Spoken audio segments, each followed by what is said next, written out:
Hi friends, welcome to ஒரு கதை சொல்லட்டுமா ஃப்ரெண்ட்ஸ் சேனல். இன்றைக்கி நம்ம பார்க்க போகிற கதை மோமோ அண்ட் தி பனானா. ஆமாம், அது ஒரு அழகான காடு. அந்த காட்டில் மோமோன்னு ஒரு குட்டி குரங்கு இருந்துச்சு. அந்த குரங்கு ரொம்ப சேட்டை பிடிச்சது. எப்போவும் எதனா ஒரு விளையாட்டு விளையாடிக்கிட்டே இருக்கும். விளையாடி முடித்த உடனே படுத்து தூங்கும். தூங்கின இடத்துலையே ஏதாவது பழங்கள் கிடச்சிதுன்னா எடுத்து சாப்பிடும். கொஞ்ச நேரம் சாப்பிட்ட அப்புறம் திரும்பவும் படுத்து தூங்கும். இதுதான் இந்த குரங்கோட வேலை. அது ரொம்ப சோம்பேறி குரங்கு.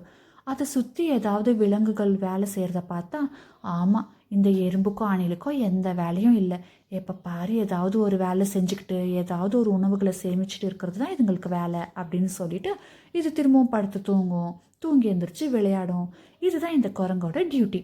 ஒரு நாள் அந்த குரங்கு அங்கேயும் இங்கேயும் தாவிட்டு இருக்கும்போது அந்த காட்டில் ஒரு வாழை மரத்தை பார்த்துச்சு. எந்த இது, இங்கே ஒரு வாழை மரம் வந்திருக்கு, இது வரைக்கும் நாம் இந்த வாழை மரத்தை பார்த்ததே இல்லையே அப்படின்னு அதிசயமாக அந்த குரங்கு வாழை மரத்தை பார்த்துட்டு இருந்துச்சு. அது பார்த்துட்டே இருக்கும்போது அங்கே ஒரு ஆமை வந்துச்சு. ஆமாம், அந்த ஆமை அந்த காட்டிலேயே ரொம்ப வயசான ஆமை. அதை எல்லாரும் தாத்தா ஆமைன்னு கூப்பிடுவாங்க. அந்த ஆமை மோமோ கிட்ட சொல்லிச்சு, மோமோ, உன்னால் அந்த வாழை மரத்துலேருந்து வாழைப்பழத்தை பறித்து சாப்பிட முடியாது. ஏன்னா அந்த வாழைப்பழம் யாருக்கு கிடைக்கும்னா சுறுசுறுப்பாக இருக்கிறவங்களுக்கும் மற்றவங்களுக்கு உதவி செய்யணுங்கிற எண்ணம் கொண்டவங்களுக்கு மட்டும்தான் அந்த வாழைப்பழம் கிடைக்கும் அப்படின்னு அந்த டர்ட்டில் சொல்லுச்சு. இதை கேட்ட மோமோ, அது எப்படி எனக்கு கிடைக்காம போகும், அதையும் நான் பார்த்துடுறேன் அப்படின்னு சொல்லிட்டு அந்த வாழை மரத்துலேருந்து ஒரு வாழைப்பழத்தை பறித்து மோமோ சாப்பிட்றதுக்கு முயற்சி பண்ணுச்சு. அந்த வாழைப்பழத்தை வாய்க்கிட்ட கொண்டு போன உடனே அந்த வாழைப்பழம் மாயமாக மறைஞ்சு போச்சு.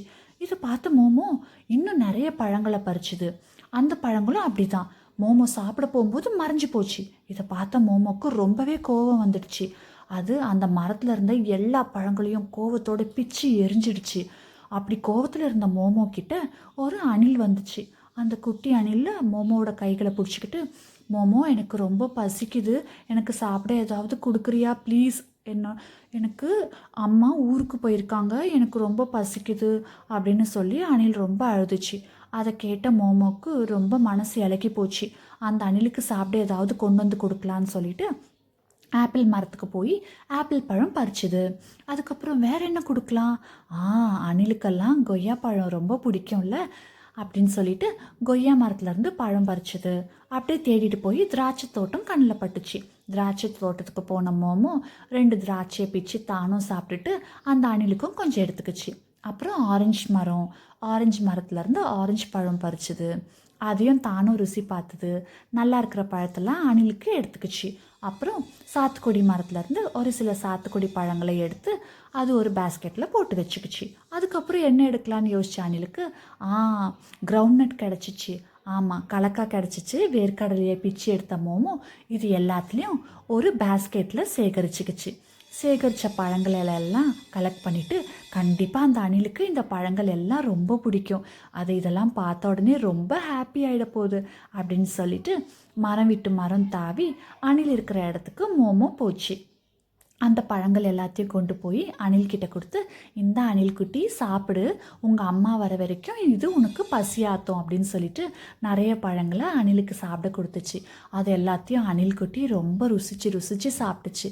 அதை மோமோ பக்கத்துலேயே உட்காந்து ரசித்து பார்த்தான். ஒரு சில பழங்கள் எடுத்து அவன் அந்த அணில் குட்டிக்கு ஊட்டி விட்டான். இதெல்லாம் பார்த்த மோமோக்கு மனசு ரொம்ப மாறிடுச்சு. நாம் இனிமேல் சோம்பேறியாக இருக்கக்கூடாது, மற்றவங்களுக்கு உதவணும்னு மனசுக்குள்ளே நினச்சிக்கிட்டான். அந்த அணில் குட்டி இதெல்லாம் சாப்பிட்டப்புறம் மோமோ செஞ்ச உதவியை நினச்சி ஆனந்த கண்ணீர் வடிச்சுது.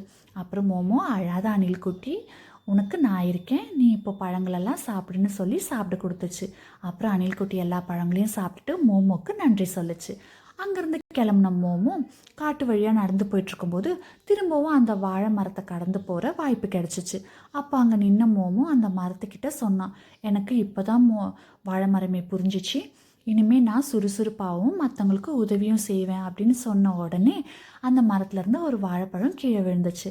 அதை கையில் எடுத்த மோமோ சாப்பிட்டா அவனுக்கு ஒரே ஆச்சரியம். ஆமாம், அதை அவன் ரொம்ப விரும்பி ரசித்து சாப்பிட்டான்.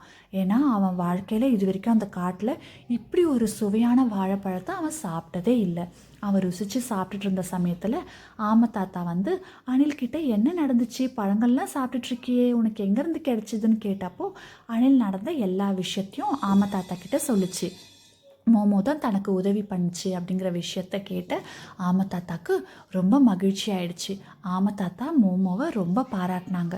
இப்படி தான் நம்ம மற்றவங்களுக்கு உதவி செஞ்சு ரொம்ப சுறுசுறுப்பாக இருந்தோம்னா நமக்கு இந்த இயற்கையும் நம்ம சுற்றி இருக்கிற இந்த பிரபஞ்சமும் நமக்கு உதவி செய்யும்.